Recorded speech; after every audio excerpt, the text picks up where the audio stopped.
Let me ask you something. When was the last time you cried at a movie? Maybe it was last week, maybe last month, maybe you cried at a commercial, or a book, or even a sad video on social media. I have a confession. I cry at movies all the time. I cried watching Up. I cried watching Inside Out. I cried watching a pizza commercial once. A pizza commercial. There was no sad part. The music just hit me. I used to be embarrassed about this. I'd try to hide it. I'd pretend I had something in my eye. I'd excuse myself to the bathroom.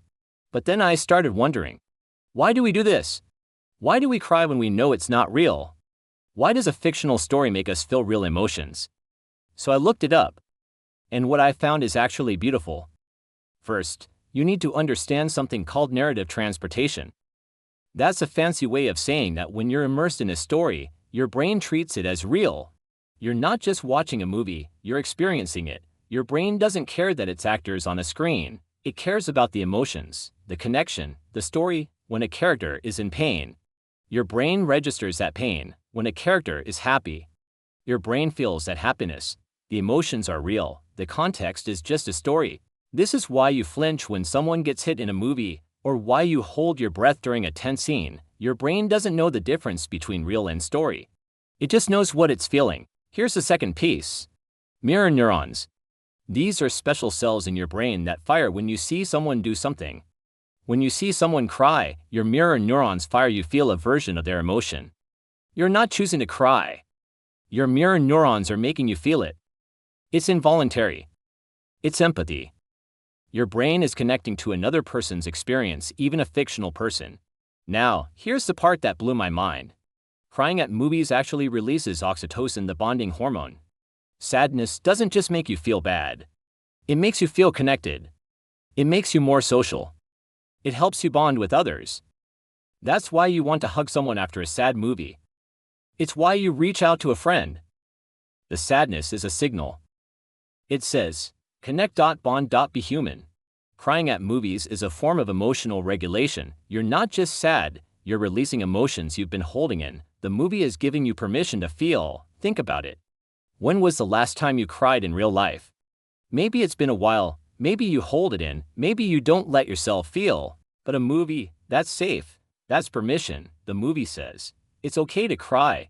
No one is judging you. Everyone else is crying too. That's why tearjerkers are so popular. We don't want to be sad. We want permission to feel. Now, let me tell you about a study I found. Researchers showed people sad movie clips and measured their brain activity. They found that people who cried more had stronger activation in their empathy networks. In other words, if you cry at movies, you're not weak, you're empathetic, you're more connected to other people, you're more human. I remember watching The Lion King with my niece. She was 6. When Mufasa died, she turned to me with tears in her eyes and said, "Why do they make you feel sad on purpose?" I didn't have an answer. No, I do. They make you feel sad on purpose because sadness connects us.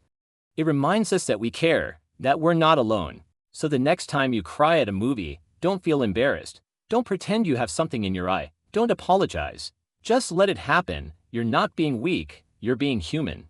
You're connecting, you're caring, you're feeling. That's not a flaw.